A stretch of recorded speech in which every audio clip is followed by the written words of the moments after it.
Good evening, folks. Welcome once again, you sports heads, to Coming In Clutch, Monday night, 6:30 to 7:30 at the EBM podcast platform.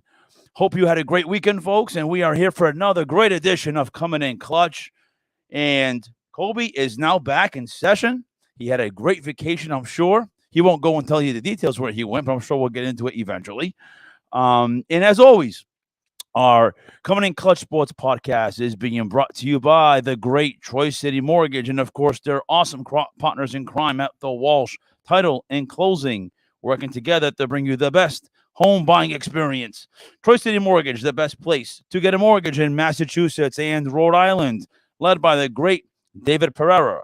The teams at Troy City Mortgage have local roots and deep knowledge to get you the expert solutions and the very best mortgage possible. Give them a call at 508-207-5864. That's 508-207-5864. And, of course, for those closing and titling needs, Walsh Closing and Title at 508-858-5725, 508-858-5725. Welcome to Chiming In, folks. And as always, we always start with our opening vents. And the opening vents are being brought to you by Core Nutrition, located at 25 Market Street in Swansea, Mass. Again, like I say every week, that is my breakfast every morning. Amazing shakes, Herbalife, especially with the summertime coming. Anyone looking to shed some pounds, it's definitely the place to go. Go see Anna and the gang. And we also have Titletown Trucking as well for your trucking needs and hauling needs. Give them a call. So, Colby, good afternoon. Good afternoon. You're in short sleeves. That implies that the weather must be good because you're trying to show off more. Trying to show off my guns. That you are. We need a license to carry on those bad boys. You're right. So, right. Or maybe you're still in that Florida weather that you were in. I was today. So wonderful stuff, man. Well, welcome back. I'm glad you had a safe and hopefully a good trip. Thank you. But we have to get down to business. And boy, do we have a lot to discuss. We have an hour to get this going. I am ready. So opening vent, you go. So my opening vent, I wasn't sure what I was going to do, but then it hit me while I was actually on my flight home today, listening to the national media, because it's not every day that I get to watch ESPN. Yep. Because we all work. Yep. So my opening vent, I can't understand why the national media still thinks that the Brooklyn Nets are the team to beat in the East. Okay. Yeah. Okay. What are they wearing? What are they? So 10th? I don't care if they have Kevin Durant. I don't care that they have Kyrie Irving on the same team. The eye test. That's how I go. The eye test. And that team has been atrocious. Mhm. Atrocious. Hot mess. Okay. I don't care if each of them score 50 points a night. They still suck on defense. Okay. And, and they're not giving the Celtics any credit. They think Brooklyn's going to run all over them. And it's like, dude, have you guys been watching even the Celtics-Brooklyn games this year? The Celtics have owned Brooklyn. Yeah, they have. Yep. And it's like I said, it's always something with the national media not knowing, I don't know if it's not knowing what they're talking about or they're just not watching Celtics games. And they're always going to be like, oh, the Brooklyn Nets, because they have Kevin Durant and Kyrie Irving. It's a no-brainer. No. Listen, no. I don't even think Brooklyn's going to get in. Believe it or not, that would be amazing. I don't even think they're going to win. That would humble me. I mean, tremendously. The fact that they would not even be able to get in. And then the other thing is, Celtics fans, look at that. See, you wanted the number 2 seed. Now you're going to play Brooklyn. Who cares? Okay, who cares? The Celtics team is playing unbelievable right now. Okay, and I'm going to listen. The second half. I'm going to ride with them until they show me any different. Why would you not? And they haven't shown me any different. So, good luck to Brooklyn, but. National media, you need to start focusing on the other NBA teams. Yeah, but we're going to get into obviously all that now that everything has shaken out, and we have pretty much the seedings minus the one-time playoff games that are going to be happening to get in to the last seed. So that was going to be a topic of discussion anyway. Yeah, but like I said, it bothered me a little bit. I'm like, you got to be kidding me, man. The Celtics never get any love. Yeah, they the Boston Celtics. It's a racist town. Yeah. So, 508-974-3040, folks, is the call in. So hopefully you can get a chance to call in and tell us your comments, your questions, your concerns. Maybe you want to tell us that we stink. And if you do, I could care less. I'm still going to come on. But if you want to talk real sports and talk about anything, talk about the PGA and how you all thought, which is at my opening event, how you all thought that Tiger Woods was back. You bobos.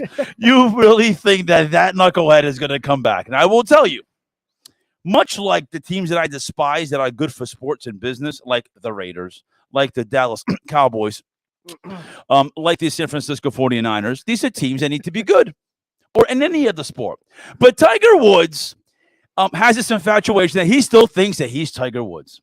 So I get a chance to watch golf very sparingly, but I had a chance to watch. I was watching too. And boy, was he playing lights out. And I'm like, ooh, this might be my opening bet of success. Maybe he's going to reel me in because that's what Tiger does. And he looked great. He looked great. Really fast coming back from that injury that he had. I'm sure that was all done with herbs and spices. I'm sure. I'm sure. And other things. It had nothing to do with potential anabolic things. But anyway, so I get a chance to see him, and he's playing lights out. He's playing really well, putting really well. And then the collapse. First 6 holes, bogeys, and bogeys. And I'm like, there's the Tiger that I remember. He couldn't hit anything. So it goes to show you that when you want to call me and text me and say, are you watching the PGA? Tiger is back. Of course, they spell Tiger with T-I-G-A. Tiger is back. Tiger? Yeah, Tigger, as in Winnie the Pooh Tigger. So Tiger is back. I'm Tiger's like, oh, playing golf. Yeah. Oh, really? He's back. So he wound up being a miserable performance at the Augusta. And I will say, I think it's good for sports for the PGA because he's been an iconic name. Give it up. Yeah, but can I chime in on this? Because obviously we grew up with Tiger. Yep, Everybody loves Tiger. Okay. Yep.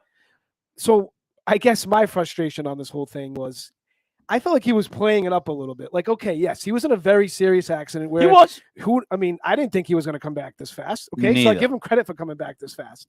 Very fast. How come people aren't talking about that accident? Because to this day, we still don't know why he got into that accident. That's a great mystery. You know what I'm saying? Yep. And for all the good Tiger has done in the PGA, there's a dark side of Tiger Woods. There really is. And that's the part we don't really talk about. And that's the part that really is bothering me with the whole thing with him is that he's a guy that everyone wants him to do well because of how good it is for PGA, because people watch more when he's successful because of the success that he's predicated on. And they're lingering on the past of what he was. And no question, he was an iconic guy, one of the greatest golfers to ever walk this planet. But he's been irrelevant for quite some time. And you want to sit there and you PGA heads are all excited about this guy. He's probably the only guy that they really know. But yet they want to emphasize on how big and how important he is and how great. And this is the comeback. It's not. But isn't it crazy when you watch? Did you see the following that he had per hole? Oh, it's insane. It's something you will never see with any other golfer. No, it isn't. It's a mash of people. And I went to go see him play in Norton. Me too. And I went to go follow him. And it's the same thing all the time. The crowd is huge. And then every shot, he's in the tee box. And as soon as he swings, there's always one nitwit in the hole. Hey, dude, he's not getting a hole in one every time he swings out of the tee box. Can you hold your comment? It's like that guy that wants Freebird in every live club that he goes in. It's the third set. Yeah. Can you just relax? So I already know what that environment is.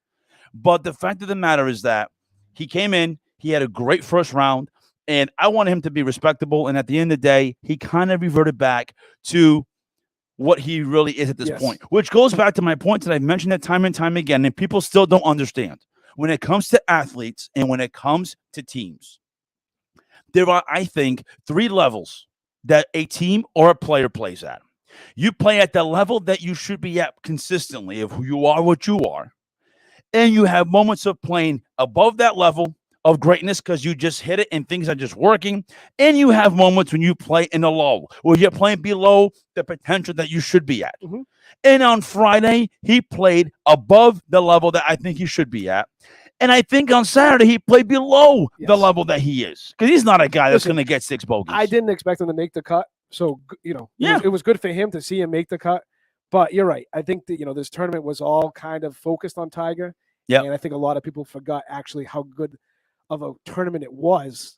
It was, yeah. You know what I mean? Because they were so focused on one golfer. And that's upsetting because you have folks and players who dedicate their lives to that sport, which is extremely difficult to play. You're right. And they're working their nuts off Mhm. to be reputable in the PGA Tour, which is a big deal to get a PGA card. And all the limelight goes into Tiger Woods. So there you have it, folks. There's our opening event. I'm going to take a quick break, and we'll come back, hopefully with your calls, and go into our next segment. Don't go anywhere.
Welcome back, folks, from the break. And as always, we started with our opening vent. And the vent was the entitling of the great Colby, to my right, your left, discussing the Celtics and the fact that the national media, not the local knuckleheads that we talk about, that the national media wasn't in. Really starting to believe that maybe the Brooklyn Nets are a legitimate team and they could possibly knock out the Boston Celtics. And that was his vent. And that's a good one because we'll get into that a little bit later.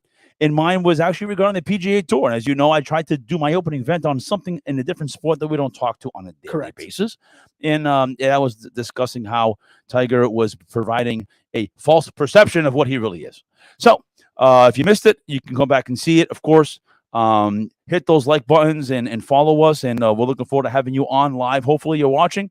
And why not start with, since the weather is excellent, and starting with the sport that everyone loves to play in the spring, and that is Major League Baseball. So the baseball boneheads finally figured it out when they were able to have a season, which is good, which is exciting. It's good. Listen, I like it because, like I said, the good weather is here, or it's about to be here. Yep. Between your short sleeve shirt and baseball, I know that spring's around the corner. So thank you, Cole, for doing that. Anytime. That is why he's my partner in crime, folks. So baseball, as you know, if you were watching, and hopefully you were, that the Red Sox opened up their season. How ironic and how original. They went to go face the dreadful, awful, the Bronx Bombers, the New York Yankees. Now, I say awful because they're the nemesis. But I will say that I caught snippets of the games. The most I caught was the one yesterday. Mm-hmm. And what I thought was going to happen was that the Red Sox were going to be able to start raking and playing their offense and having pretty good pitching. And I kind of didn't go that way. I felt that New York wasn't doing the performances that I thought that Sox were going to do. But I also knew that people were going to lose their effing minds. Yeah, this team sucks. And you don't because know, the team blows. This team blows, folks. So if you had your money on the over-under on 88 games, we had the over. You're already in the hole. The 162 games, the Sox are friggin' 1-2. Excuse me. The season's over. Colby, there's 159 now. Yeah. Okay, you need to get your math right and go back to elementary school, Colby. Sure. All right. There's 159 games. That's all that's left. So stop being stupid, Boston.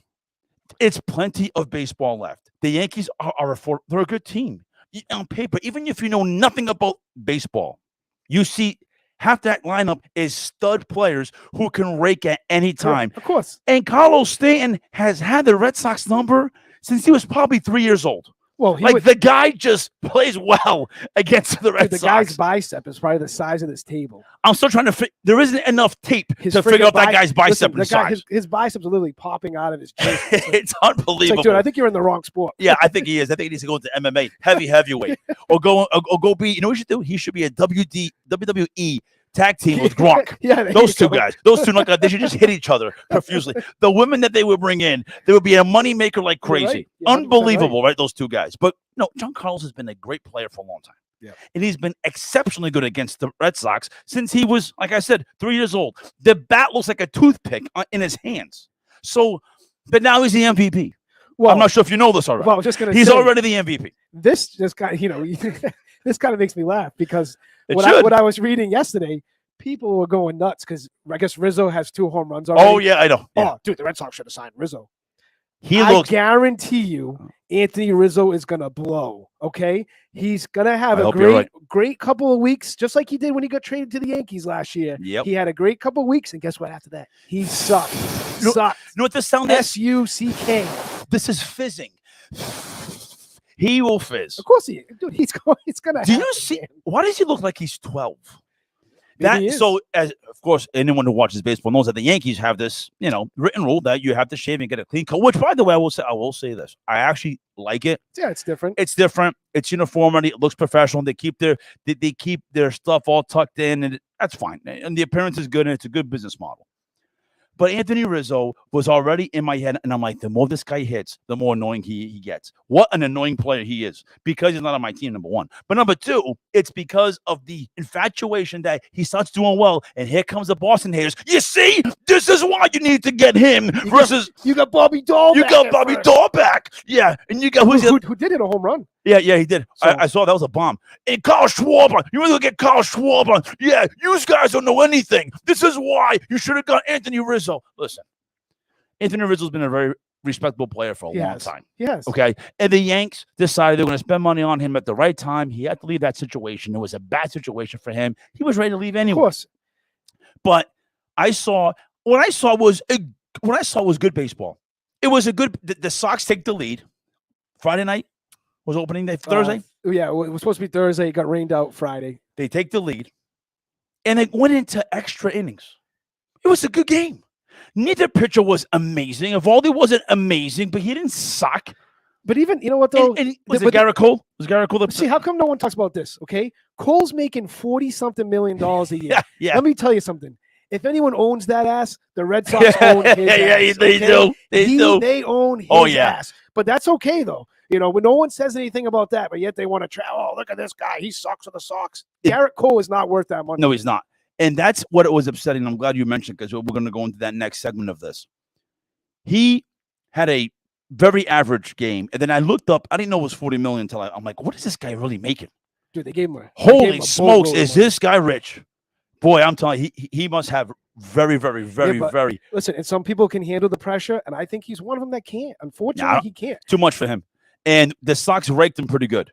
Now, Evaldi had an okay game. He's also making what, 20 million? 15, 18 but he's million? A solid number 2 starter. He is. He's never going to be a number 1 guy. Think about it. With Sale and then him, that's a pretty solid 1-2 punch. It was a good baseball game. The Yankees came back. The Sox took the lead, and I think the Yankees may have taken the lead, and it went into extra innings. Good game. Nothing like, they got clobbered. If it was 15-3, and Evaldi gave back-to-back home runs, and there was 15 strikeouts by Cole, okay.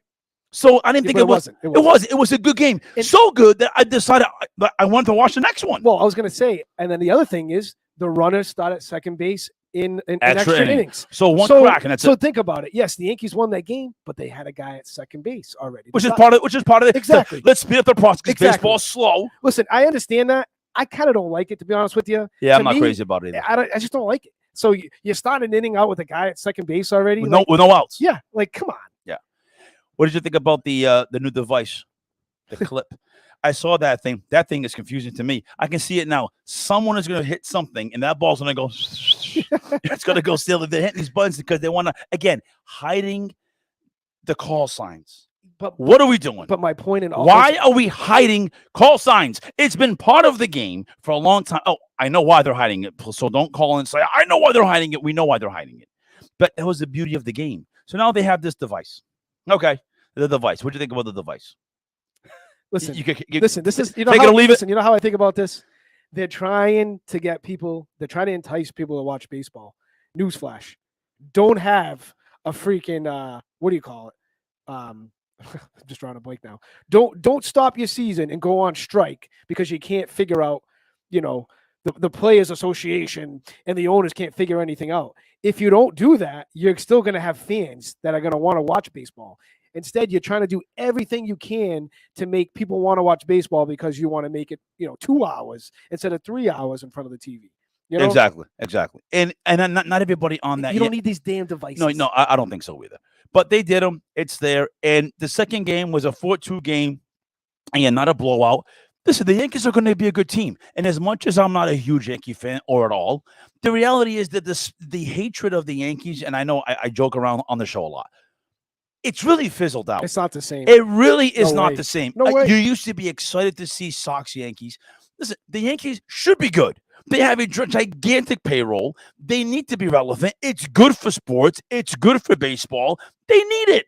And I think when they're good and the Sox are good, it's good. So I didn't want to see blowouts unless it's my team. But if I had a choice, I prefer these close games where now here comes the metrics once again. Bring up. So Brazier did not have a good weekend. I didn't think. I don't think Whitlock had a good game, had a good weekend. Trevor Story was okay. But I think that's the one thing that, as a Sox fan, that kind of makes me nervous a little bit is their bullpen. I'm not really worried about their starting pitching and obviously their offense. It's their bullpen. That was and the if issue. You see why they lost the games this weekend, it was because of their bullpen. Exactly. It wasn't the starting pitching, and it wasn't. No, it wasn't. Listen, if the offense didn't hit, it's the freaking first couple of games of the season. They're not going to come out hitting 20 runs. It's. I will say this: what I did like. So yesterday I caught this. I mean, they probably were doing this in the other two games. They do that one-on-one where they're talking to one of the players. Yeah, that was on cool. the field. You saw with Kike? Yeah, with Kike Hernandez. I thought that was cool because the guy's watching. By the way, Kike wears glasses out there. What is he, blind? Is he always wearing glasses? Sometimes. I think sometimes he has contacts. Sometimes he doesn't. So he had the glasses on. Boy, does he look like a dork with those things on. So he's out there. He's squinting, right? He's like squinting. He's talking to the guy. Yeah. Oh, that's which was kind of cool. What I liked about it is they're trying to bring in the reality of the game and sucking it into the TV, right? Yeah, which I like. I also like the fact that he's kind of talking out loud in his head. Oh, yeah, come on. Give him an inside fastball. Give him an outside. That was really cool. And then when he struck him out, I think it was what lock that was, whoever was pitching at the time. He goes, yeah, baby. Hey, that's two. That communication was really cool. Yeah. So there's a lot of good things there there's some good things there that they're doing. I definitely like that. But I'm not going to lose my patience and lose my nuts and bolts because of them going 1-2. Okay. They went 1-2. Maybe they would have split that if it was a 4-game series. The teams are pretty evenly matched. We knew the bullpen was questionable. So can we just see a little bit more? Again, this is like the Mac Jones thing. And I have people like, did you see I have my Yankees buddy. I love to death, Justin. I love you if you're watching. Did you see it? Yes, I saw it. Yes, they lost. You guys still have Boone. He's a bonehead. That guy's an idiot. Yeah, he needs to but they got a great staff. They have a great staff, and they're really good. And Carlos Stanton owns the Red Sox. So 508-974-3040 is the call in. If you watched it, what did you think? Did you watch any other games? What did you think of the changes? Obviously, there's quite a bit of changes going on, in baseball. Some of them I like, some of them I'm not so sure, and some of them I really don't like. I think that the Red Sox I think will be fine. I always thought this from the very beginning. I think they're going to make moves when it really matters, Colby, for them to go get more arms because you can never have enough arms, especially in today's metrics in baseball. Well, I'm just Googling this because the Sox are playing right now. Yeah, it's 1-1, isn't it? Can you believe it? So the game started at 5:15. They're already in the 7th inning, 1-1. Moving it along against the Tigers, right? Yeah. So, I mean, you wanted the game sped up. The game is sped up. So there it is. But again, just give him like a month, 2 months, man. I mean, it's baseball. Yeah. It's baseball is the one. The hardest thing to do in sports is to hit a baseball. Okay. Mm-hmm. So I mean, for people to think that they're just gonna come out guns blazing, and then the other thing, remember, spring training was delayed. So they didn't Right. have a full spring training. Yeah, So let's just, like I said, let's call the breaks and see what happens. And all the teams had that across the board. Yeah. I also came across this. I don't know what you folks think if you're watching. I watched the K-Rod ESPN2 thing where it's Michael K and A-Rod. And they're like, it looks like they're in the living room spooning together. It's really weird. So they're like together in this living room. Even that, but it's two Yankee guys. Michael K is the announcer for the Yankees, and obviously A-Rod. So they're watching it, and like, you know, you're watching it, and of course A-Rod's excited when they're getting on base, and he's obviously, because he's a Yankees guy. I watched it for a little while. It was kind of entertaining. I turned it, and I wanted to see something more. So they have it. There is our baseball take, and we are going to take a quick break, and then we'll come back and we'll take you out to the into our next segment, and we'll do some hoop and whatever else comes our way. So don't go anywhere, and we'll see you on the other side.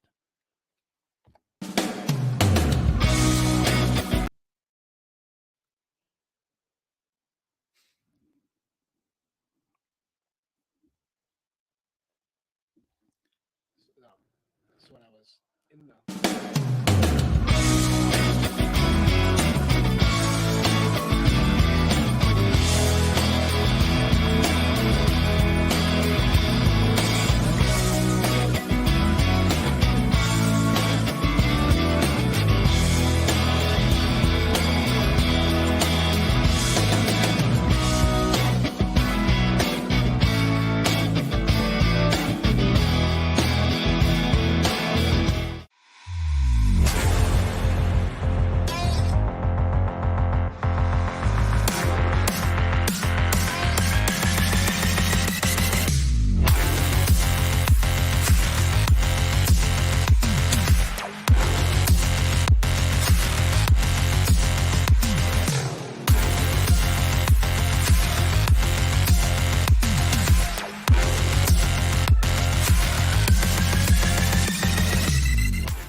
Welcome back, folks, to our Coming in Clutch Sports Edition every Monday night from 6:30 to 7:30 on the Eric B Media platform. And coming out of our break, we had started talking about the opening day, and the Boston Red Sox are in full effect and played against, of course, the nemesis of the New York Yankees. That rivalry still leaves much to be desired, I think, still, but they were 3 good games. And those games could probably gone either way. But the Yankees, wouldn't have taken it this time. 2 out of the 3 games, and people are already panicking. So stop panicking. No need to panic. Yeah, no need to panic. And we'll see the Trevor story, how it goes. I thought there was one ball he probably could have got to, but Bogart had a ball he could have got to. He just missed it. Story's out because he's got the flu supposedly, so he's got flu-like symptoms. So hey, we'll see what happens. We'll see. So they're playing right now, bottom of the 7th. It's 1-1, and Colby hit me on the break, and he mentioned something that made really good sense, which is the game started at 5:15, Colby. Yep. And they're already in the 7th inning. Correct. It's been 2 hours. So if you thought you were going to get 6 hot dogs in and 12 beers, you might get a lot less than that. Well, just looking at it, it's 2 hits for the Sox and 3 hits for the Tigers, man. And the pitcher? Who's pitching? I'm not sure. Who started the pitching hit? Michael Walker started for us. Walker. That's right. Michael Walker. That's right. Again, it's not the starting pitcher. Yeah. Pitching. Yeah. The starting pitching has been pretty solid. Yeah. Out of the gate, So 508-974-3040 is the call-in, folks, if you wish to call in and chime in. And we are going to what you've been waiting for, I would imagine, which is, ta-da! The NBA regular season is finally over. So 82 games. So you bozos who thought that the Celtics were dumpster fires 50 games ago, now they are the number 2 seed. Your Boston Celtics are the number 2 seed in the East. They've also been the best, in my opinion, and I think the stats will prove it, the best team in the second half, Cole. Definitely. Not even close. Listen, I want to get this into the best. You know that they won the Atlantic Division. Let's not forget they won the Atlantic. I think it's been a while since the Celtics have actually got a division title. And the other thing that I actually didn't realize is the Celtics have the longest remaining streak of playoff appearances in a row. Right now they're at eight seasons in a row. That sounds about right. I believe the Portland Trailblazers were the team that originally had it, but as you know, Portland wasn't that great this year, so it finally got snapped this year. But the Celtics, which is crazy to think, as much as we bash and people bash. Oh, but you can't say that, Cole, because making it into the playoffs is not enough. Correct. Sometimes. Correct. But 8 seasons is a very impressive number, obviously a number that doesn't happen too often. And I really thought that the Celtics, the second half, really turned it up. And they bought in. We've talked about it time and time again. Ime made them buy in. They stayed relatively healthy. Do you think he's the coach of the year? It's hard to say because they were a pretty good team last year. I think the changing of personnel and the team is better this year than last year, but the team wasn't like what the Rockets are today. So it might be a tough convincing. No, I don't think it'll be tough convincing. It might take a little bit more convincing. But if you ask me right now off the top of my head, I'm not sure if I have one. Well, I would say him. Yeah, I would say for him, because think about it. Think about how awful that team was at the beginning of the season. And the way they turned that thing around, man, like that's something that, like, I don't think most teams could do that. If we're looking at the metrics as far as standings, they were at one point were the 9th seed. The 8th seed. They were going to be in the playing game again. Yeah, and they moved up 7 spots. And what you folks, you sports basketball heads, said is a tough East division. The Bucks, the Cavs, the Bulls, Miami, Brooklyn, a lot of good teams. So the fact that they were able to move up 7 spots and get to the number 2 seed. That's a pretty impressive situation there. It is. It wasn't like they destroyed the whole team and brought in the big 3 of some sort. They made it do with what they had. And listen, you know what kind of put the icing on the cake for me? Because I was watching that game last night, and going into it, I'm like, you know what Celtics team are we going to see tonight? They're already in the playoffs. Oh, the last night's game. What seed do they want? You know what I mean? And everyone they don't want Brooklyn. They try to lose the game. Clearly, they're not scared of any team. They went out there and they balled last night. They did. They balled. And I don't think they were really concerned about who they were going to play, because in the interviews that Brad Stevens had been doing in the morning show, the Touch or Rich show that they were on in the morning, he made it sound that way. And they kept asking that question because, of course, the sports media wants them to say that they're afraid of Brooklyn. That's really what they want to hear. Listen, I'm not afraid of Brooklyn. Me neither. I'm not. Me neither. It's the eye test. Watch that. Watch how that team has played all year. Steve Nash doesn't know how to coach. No, he doesn't. What an awful coach. And he they is can't terrible. play defense. I don't care if you have Kevin Durant, who, in my opinion, is the greatest basketball player right now. I think agree. He's better than LeBron. He is. Okay. I don't care if you have Durant on that team. If you can't play defense, you ain't gonna win anything. No doubt about it. I said it last week. When the Boston Celtics and that defense ratchets and closes in and makes things difficult, and they double team whoever has the ball, and they try to make that difficult shot, and they try to make the opponent burn the shot clock down. That is a very challenging situation. Right. And I said it here several weeks ago that style, I think, is, I don't want to say it's confusing because it is an NBA team, but it's creating discomfort. It's creating a discomfort against the opponent, and the opponent is not too sure how to solidify, because guess what? In practices, they're probably lazy on defense and practices too. Of course. And it's kind of funny. And to think that Ime won't have some type of game plan. Just say they play Brooklyn. He coached in Brooklyn, okay, before he came here. if anyone knows that team, he knows that team. You know he's going to have some type of game plan ready to go for Kyrie and KD. And the other thing I heard is, oh, they're not going to have Robert Williams. They're going to get smoked. So now we're going to be afraid of Andre Drummond. So now Andre Drummond is the X factor in that series. And here we are already talking about Celtics and Brooklyn. And to be honest with you, like I said earlier, I don't even think Brooklyn's going to get past Cleveland. I think Cleveland's going to surprise them. Dude, that game is Wednesday night, isn't it? It's Wednesday night. It's either Wednesday or it's this week. But either way, I want Brooklyn to win just so we can see them when we're in New York. I'm letting you know this. Oh yeah, right. Yeah. But I just don't think I don't understand why everyone keeps getting on Brooklyn, man. They clearly haven't watched this team play. So Brooklyn has a lot of things that basketball fans tend to like gravitate to the fashion, the style, the aura. So Brooklyn has an aura that's conducive to some of the fans that watch basketball, right? The Brooklyn, it's like New York, and and they got a couple of guys who are high ballers, and they have this moment of flashiness. But what they don't have is a concrete defensive mindset.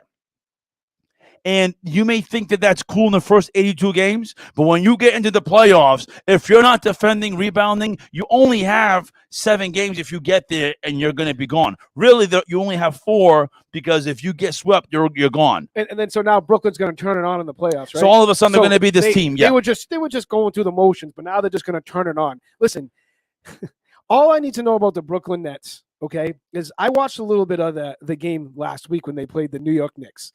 So newsflash, the New York Knicks blow. Yes, they do. Blow. Wow, okay? they had dumpster fire. And so I believe they were down 21, Brooklyn, and then they came back and won the game.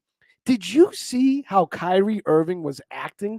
It was like they just won a championship. Yeah, I saw He's that. waving to the people in the stands, and it's like, seriously, you're acting like this? Why don't you worry about catching teams in front of you instead of worrying about a team that's not going anywhere this year? Mental head case. And you're over here like giving, waving to the fans. And then another thing, I saw Durant. Somebody was chirping at him. Like, Kevin Durant is a baby. He is a mental case. I told you. He cannot handle someone. Listen, this person that I saw online simply just shouted out to KD and said, "Hey, KD, you need to wake up and whatever. Start doing your thing." He literally turned around and told the guy to shut the F up and sit down. Well, that's because KD has a mentality and resiliency of baby poop in a diaper. That's what he is. The guy is so soft when it comes to that piece of it, which is so depressing because he could be so much better. And that mental piece for him, he's just soft. He's just a soft player. He is. And and I used to love KD, especially when he played for OKC. Yeah. I loved that KD. But then he changed, man. Instead of going to beat the team, he went and joined the team, talking about Golden State. Oh, yeah. All right? And he hasn't been the same. He hasn't. I think we're finally seeing the true Kevin Durant. Yeah, we are. 508-974-3040 is the call-in. The Celtics are your number 2 seed. How do you feel about that? I am ecstatic. Way above my expectations. We never I'm thought not they were lie going to to get there, man. Okay? So they got the number 2 seed. Let's see what comes in front of them. Whoever it is, they got home court. They're going to have home court. And again, people aren't talking about that. That's the huge. Celtics have home court, man. And that garden, we've gone to a couple of games, that garden gets loud. And last year, when they played Brooklyn, again, they had Harden on that team last year, right? They did. Harden was on that team last year, and Brooklyn had the home court advantage because the Celtics had to play in the playing game last year. Everything changes. This Celtics team is a totally different team than last year. Totally. So I'm telling you right now, if it is Brooklyn, it's going to be a good series. But I really see the Celtics winning the series. I do. I mean, until they prove me wrong, this team is playing amazing. They really are. They're playing absolutely lights out, moving the ball, distributing the ball, and they got those shooters. I don't know if you saw this, but between Pritchard and Grant Williams, there was like this back and forth of who had hit the most threes and their percentage. Those two have been hitting it lights out, and you need those shooters. And even Tice has been filling in pretty good, man. Yeah, he has. Listen, Robert. We know the Time Lord is Time Lord. He does great things, and he rebounds. He's tall. He's got an excellent wingspan. He runs the court pretty well, and he looks for his high percentage shot. He's not a cool, sexy player, but he's very effective at what he does. And for the folks who are jumping on the bandwagon of Time Lord, this is the same player that a lot of you didn't even want to be here. You thought maybe he wasn't ready because you want to be impatient. That includes the sports radio that you're hearing every day.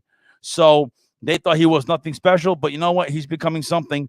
And yep, a little injury prone. That injury, hopefully, everything gets taken care of. It looks like it might be closer to 4 weeks. I thought it might be closer to 6. We'll see. The bottom line is they're planning to not have him, and they're planning to take the first series. Well, I was just going to say, if this team really wasn't as good as they were, they could have folded. Shit, we lost Robert Williams. We're not the same team. This team's been playing really good even without him. Yep. So that tells me this team is engaged, and they're ready to go. And I saw a quote from Jaylen Brown last night. And he said, we're ready to go. We're going to play whoever. We're ready to go. They're not scared of anybody. And I think that, that Bucks game, they wound up falling a little bit short. They had a lead. That game, if that's a playoff game, remember, maybe they take it. They didn't have Tatum in that game. Yeah, no. Horford. Okay, yeah, Horford. But they didn't have two of their starters in that game. And the Bucks had to take them to overtime to win that game. Right. And the Bucks played. They were playing. And Giannis was playing. Yeah, Middleton was in that game. Oh yeah, they had their players in there, and I think if that game is a playoff game, I don't think you see it kind of end that way. The Bucks are a team; they're like 0 to 0.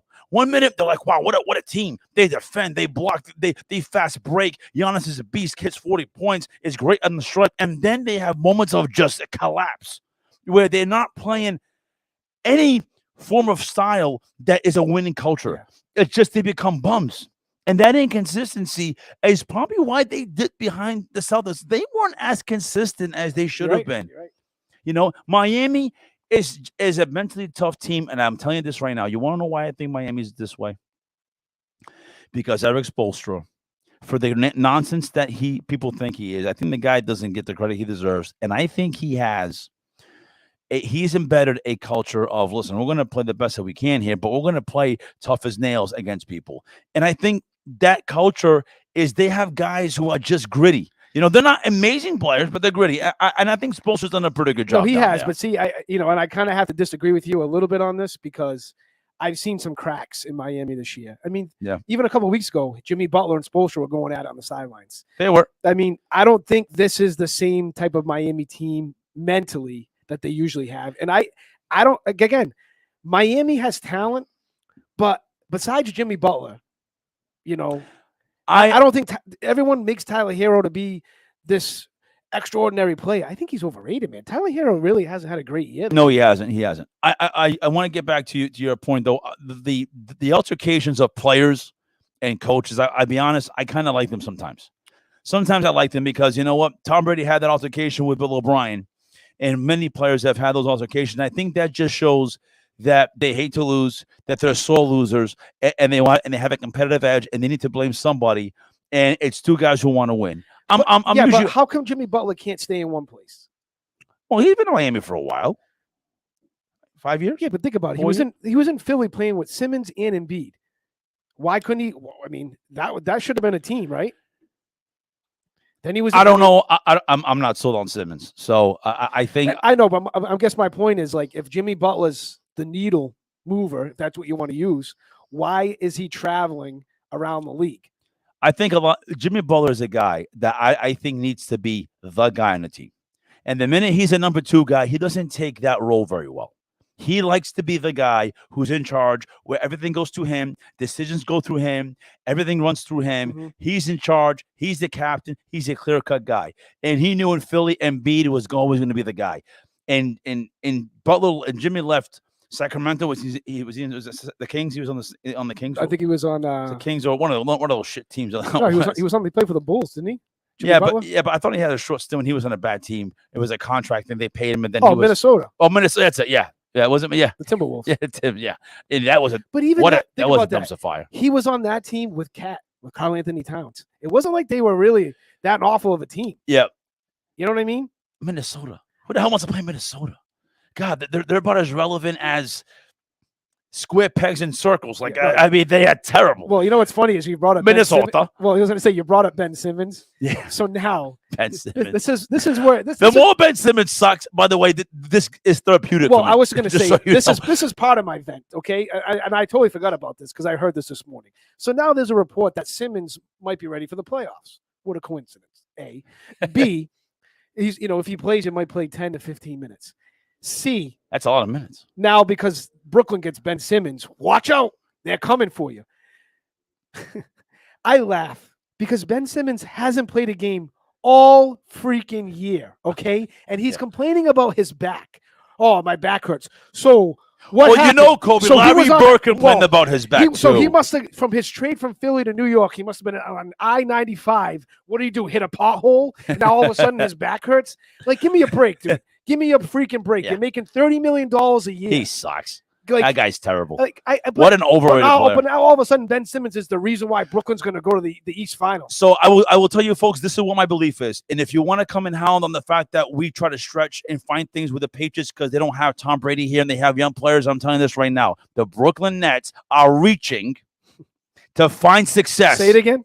They're reaching to find the success that they want. So in other words, what they really have is dog croup. They got dog croup, which is half of crap and shit together. So they have poop and crap together. I am out of my mind right now.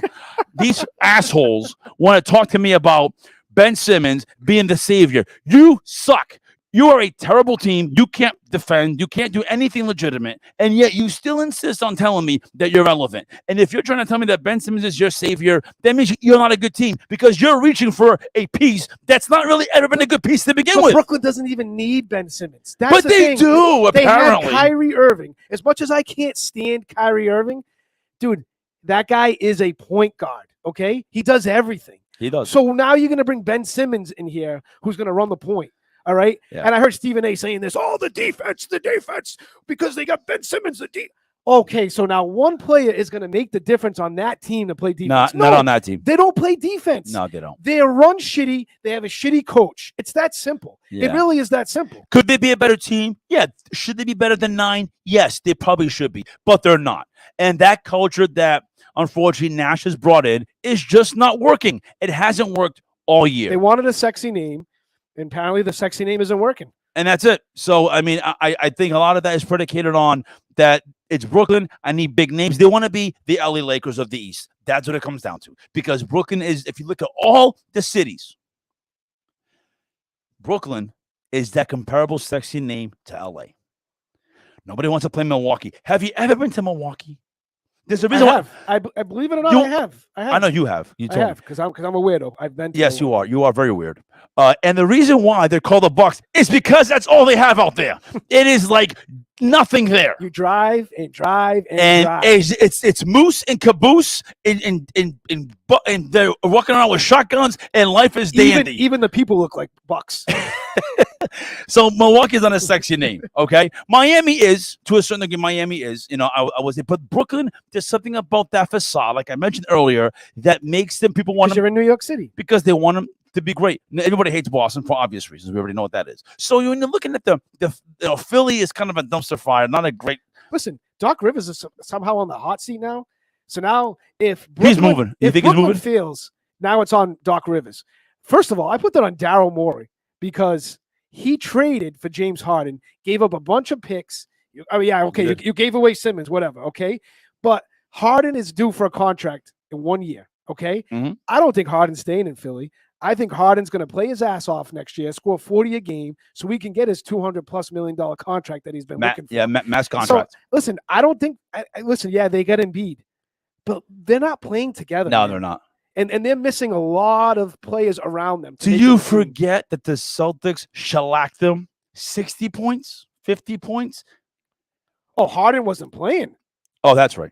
He wasn't playing, so that would have been the difference. So they would have lost by 25. So 508-974-3040 is the phone call here if you want to chime in and call and talk about your Boston Celtics. Number 2 seed, signed, still delivered. We'll watch the other suckbags play this week, and I can't wait to see that round robin. What a round robin of crap that's going to be. Let me see these two teams who can't play on defense at all. And Brooklyn will probably lose. Believe it or not, Cleveland plays defense. They do. And Cleveland's not a sexy team no, they're or not. a sexy name, but that's why I'm telling you. I tell you. I think Brooklyn is going to lose. You want to know what Cleveland has? I'll let you finish. Go ahead. I'm just saying. I think Cleveland's going to surprise people, and it's going to be the Celtics and Cleveland in the first round. if you go back into some of our sound bites when you first started the show, I had mentioned that the Cleveland Cavaliers have no-name players who are young and pretty talented. I think they got the rookie of the year in Evan Mobley. That team has been doing little things in the draft that make them a pretty good team, and they're playing with house money. They're not expected to win, and because the almighty Brooklyn Nets are going to take it, but that can go much like the NCAA tournament. You flip the coin, who knows what will happen? If they defend, if they do what they got to do, if they had a stretch there where the people in the radio, Adam Pac-Man Jones, you Dark Knight, you piece of ass, piece of crap.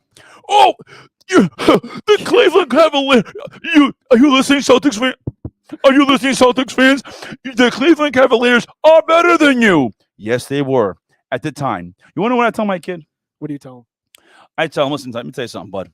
Everyone wants to talk about. Sit your ass down. I do say that in more words than one, and then I put my. And I bet you probably speak Portuguese, so he can't understand. No, I take my sneaker and I stomp on his the way he doesn't move.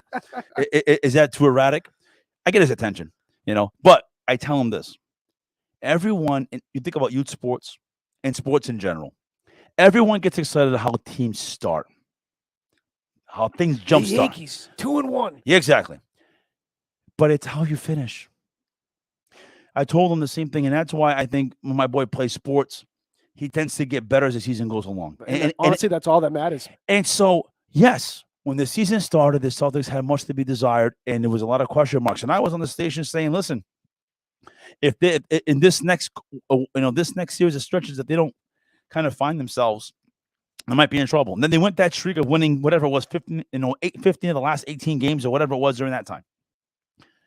How they finished was probably maybe better expectations than what they expected. But I definitely knew that how they started was not them. No way. Okay? They started in a slow, sluggish, isolated, lackluster, not involved, a lot of ISO not ball. believing in a lot of ISO ball. Not believing in each other. They bought into the culture of the NBA, which is I'm going to isolate, I'm going to do a crossover. You give me the ball, I'll shoot. And then when I turn the ball over, I'm going to shuffle my feet. Oh my gosh. If I see another NBA player shuffle their feet back slowly and gingerly when they just turn the ball over and not get in the paint, I'm going to throw something at the TV. I cannot stand it. You just gave up the turnover. Why are you shuffling? You should be sprinting with a high, intense pace of authority and getting in, and you should be extremely upset. But that's how 90% of the NBA and is. I can't stand it. Oh, my God. You know who shuffles more than anybody who's not playing right now? Was Zion. That guy would have a bad shot, and he's shuffling back. And I can hear the sneaker squeak, squeak, squeak, Listen, squeak. And he's another one that they freaking blew up like he was the next coming of Christ. Well, he blew his shoe out in college, so that was the reason, And you know who isn't in the playoffs? The LA Lakers. I just had to get that in real fast. Yeah. LeBron James. I was gonna save the best for last by saying that, but the Lakers are not in, and LeBron James, Mr. LeBron. I like when he wears the glasses in the sidelines. He looks older that way. Oh, he looks cool, man. He's cool. Yeah, badass. You blow. And you know what? Honestly, I will tell you, Anthony Davis actually played a pretty good game in that game. But here we go again. I'm not sure if we mentioned this. We didn't because I don't think we were on. I was watching. I think I told you this last week. Westbrook has a crossover, gets in the paint and dunks, and he's like, "Yeah, look at me." Yeah, remember we talked about that. Yeah, yes. It's 25-21, first quarter. Relax. They still lost the game. Yeah, they still lost the game. So I do think the Lakers. Is the coach gone? Yes, and you know what? He's probably finally going to get some sleep. Thinking about it, just think. Can you imagine coaching that team? Oh my God. Dealing with those assholes all year long. Oh. Listen, he won a championship with them, so he's got championship status. Okay, yep. He's going to probably coach again. He will. He's a good coach, but man, they have. I bet you hasn't slept in months. This is what I want to see. I want to see LeBron James retire, and I want to see LeBron take a head coach position. He's not. He's not. He's going to play with his kid. He's going to play till his kid comes in the NBA. And then at that point, he's off into the sunset. So if his kid plays in Minnesota, he's going to go play in Minnesota. Yeah, I know he said. I'm talking about way after. Yeah. Since you're such a basketball genius, where you're better than Eric Spoelstra, you know where you're better, funny, you're better than my boy in they used to be here in Cleveland. Little guy. Oh man, Who are you talking about? The coach for Cleveland. Tyronn Lue? Yeah, right. All these guys, Vogel. None of these guys are good. He's the only one that's good. Listen, LeBron James is an awful general manager. Okay, he's the one that orchestrated this team, put this team together. Mhm. Whatever he wants, he gets. Open checkbook. So you know what? Maybe the Lakers, because the Lakers are such a prestigious organization, maybe they should let the guys actually running the team make the decisions on who comes to that team. And allow the guys that you hire to be put in those positions. Correct. Do what they need to do. Stop letting LeBron James dictate, I want this guy and this guy. He wanted Westbrook, dumpster fire. He wanted Anthony Davis, dumpster fire, because the guy can't stay healthy. LeBron can't stay healthy. I don't think those two can ever coexist on the court. I don't think so either. LeBron's either injured or out, or Anthony Davis is always getting injured or out. And Anthony Davis has got all the money in the world. You're telling me he can't go buy a chiropractor or someone to keep him in shape and keep his body like fresh? Something's up with I that think guy. he's lazy. I think he is lazy, man. I think he's got his championship. He's got his money. What else does he really need now? Well, we are getting ready to wrap it up here. We got a couple more minutes. So, unfortunately, we didn't get any phone calls today, which means that they're scared of us. No, I think they're all Brooklyn fans. They're all Brooklyn. Oh, they're all Laker fans. Yeah. Listen, again, the Lakers, tough season as a Laker fan. And if you are into the Lakers, you have to start thinking about what do you want? Do you want names that are sexy, or do you want to do maybe what the Cleveland Cavaliers are doing and find a player who would want to be in LA and play like LA? Kobe Bryant is a generational player. Exactly. And Magic Johnson is a generational player. And you were very blessed to have him kind of back to back for the almost back to back. And that just talks about the fact that at the time, the culture in the Lakers were, you're going to be a Laker. It's a big deal. And I think LeBron James has tainted what the culture of being a Laker is. Yeah, but you know what he'll do? He'll leave the team and he'll go somewhere else because he can't handle losing. But again, I guess I'll just never understand it. They're over here saying, this is going to be an easy fix for the Lakers. No, it's not. No, it's upside down. Listen, did they see how Russell Westbrook played last year? Well, this season? Who's going to want to trade for a guy who's going to get $47.5 million next year? Who's going to trade for that? He's not even close. But you know what I'm saying? Yep. They're over here saying the Lakers can fix it. Who's gonna in their right mind call the Lakers and be like, hey, I'll take Russell Westbrook for $47 million contract. Yeah. He's not worth that right now. So they're in trouble. Their books are in trouble. That team's in trouble. Their culture's in trouble. Their ideology's in trouble. Their mentality's in trouble. And they got no head coach. So congratulations, you're 11 seed. Enjoy the golfing. Pebble Beach, I hear, is lovely this time of the year. So wear your pink and gold or whatever, that yellow and gold, purple, whatever the hell the colors are. But enjoy yourself, because the Boston Celtics are in the playoffs, and then the number 2 seed, and they're going to play the suckbag Brooklyn Nets, and they'll sweep them, and I'll be ecstatic. It's too bad we couldn't have Gino coming behind us. You know what I want? Yeah, Gino this green this green sea of wave has made me extremely, extremely intense. Do the Gino dance? Gino time, baby. Yeah. So listen, the Celtics are where they need to be.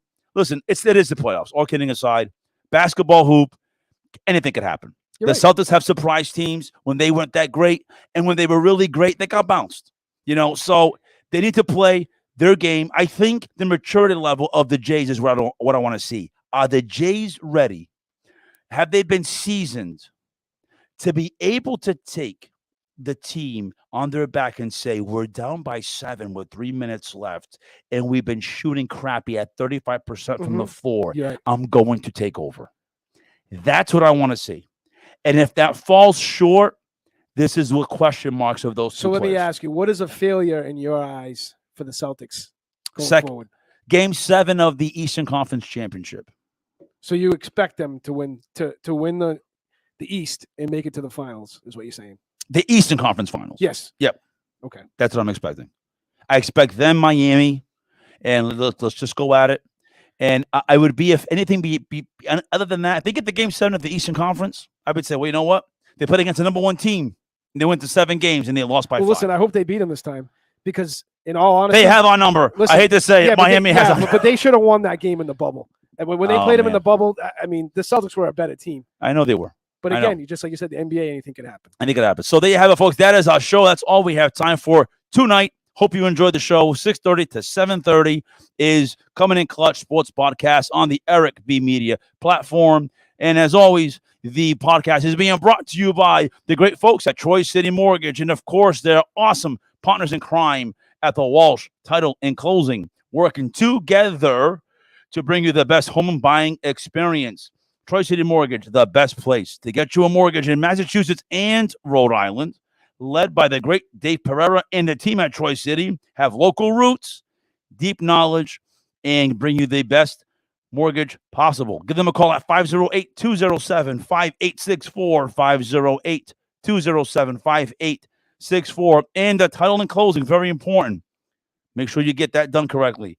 I just did a closing, did it twice. They lost the paperwork. Whoa. Not good. Not good. Yeah. Angry. Some of the reason why I'm angry today. 508-858. I don't know. 508-858-5725. 508-858-5725. The folks at the Walsh Title and Closing. Perfect. Folks, that's all we have time for. See ya next time, you sports heads. I'm Nelly. I'm Colby. And we're out.